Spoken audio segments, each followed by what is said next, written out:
అమరావతి రాజధాని సమీప ప్రాంతంలో వాల్ట్ డిస్నీ ప్రపంచంలోనే రిసార్టులు నిర్మించడంలో, అమ్యూజ్మెంట్ పార్కులు నిర్మించడంలో, వాటిని నిర్వహించడంలో చాలా ఫేమస్ సంస్థ వాల్ట్ డిస్నీ.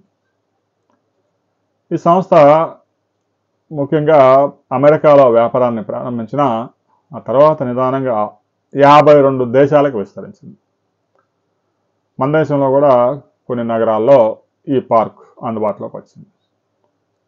ముఖ్యంగా ప్రధాన నగరాలకి సమీపంలో భూమి ల్యాండ్ బాగా అవైలబిలిటీ ఉన్న ప్రాంతాల్లో, వాటర్ స్పోర్ట్స్ కనుక పెడితే వాటర్ ఎక్కువగా అందుబాటులో ఉన్న ప్రాంతాల్లో రిసార్ట్లు, థీమ్స్తో అనేక రకాల అమ్యూజ్మెంట్ పార్కులతో ముందుకు వస్తుంది. జనాలను ఆకర్షించడంలో వాళ్ళకి తిరగలేదు. అమెరికాలో ఈ పార్క్స్ చాలా ఫేమస్. చాలామంది వీకెండ్స్లో బాగా పెద్ద ఎత్తున వెళ్తూ ఉంటారు. శనివారం, ఆదివారం అదే పనిలో ఉంటారు. భారతదేశంలో కూడా ఇటీవల కాలంలో ఐటీ రంగం బాగా అభివృద్ధి చెంది బెంగళూరు, హైదరాబాదు, చెన్నై, పూణే, బాంబే ఈ నగరాల్లో దాదాపుగా 42 లక్షల మంది ఐటీ ఉద్యోగులు, ఇంకా వారి కుటుంబాలన్నీ కలిపి 3 కోట్ల మంది పైగా ఉన్నారు. ఇక ఐటీఈఎస్ రంగంలో అయితే 60 లక్షల మంది పనిచేస్తూ ఉన్నారు. వారి ఫ్యామిలీస్ దాదాపుగా 4 కోట్ల మంది.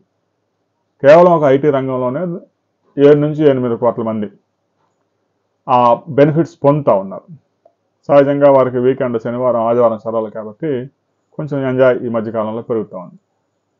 గతంలో పూర్వం ఏదో గవర్నమెంట్ పార్కులు ఉండేవి, అక్కడ ఏం ఉండేవి కాదు. ఊరికి ఏదో పార్క్ అని వెళ్ళడము, కొంచెం ఒక రౌండ్ వేసుకొని రావడం, పెద్దగా ఎంటర్టైన్మెంట్స్ ఉండేవి కాదు. ఇటీవల కాలంలో టూరిజంలో ప్రైవేటు పెట్టుబడులు పెద్ద ఎత్తున వస్తూ ఉన్నాయి. అందులో భాగంగానే వాల్ట్ డిస్నీ కూడా ఆంధ్రప్రదేశ్లో ప్రైవేటు పెట్టుబడులు పెట్టేందుకు ఆసక్తి కనబరుస్తూ ఉంది. ఇప్పటికే రాష్ట్ర ప్రభుత్వానికి చెందిన ఒక ఉన్నతాధికారి ఆ సంస్థ సీఈఓతో సంప్రదింపులు జరిపారు.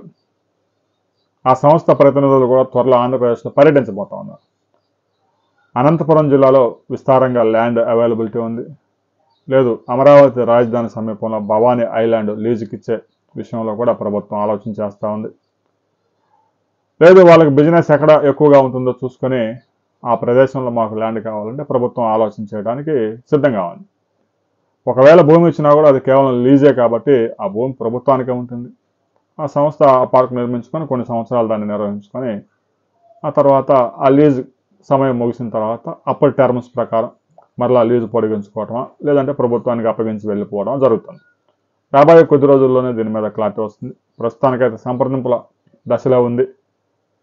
కొద్ది రోజుల్లోనే ఆ సంస్థకు చెందిన ప్రతినిధులు ఆంధ్రప్రదేశ్లో ఒక 2-3 ప్రాంతాల్లో పర్యటించబోతా ఉన్నారు. ఆ తర్వాత మరిన్ని వివరాలతో మనం మరో వీడియోలో కలుసుకుందాం.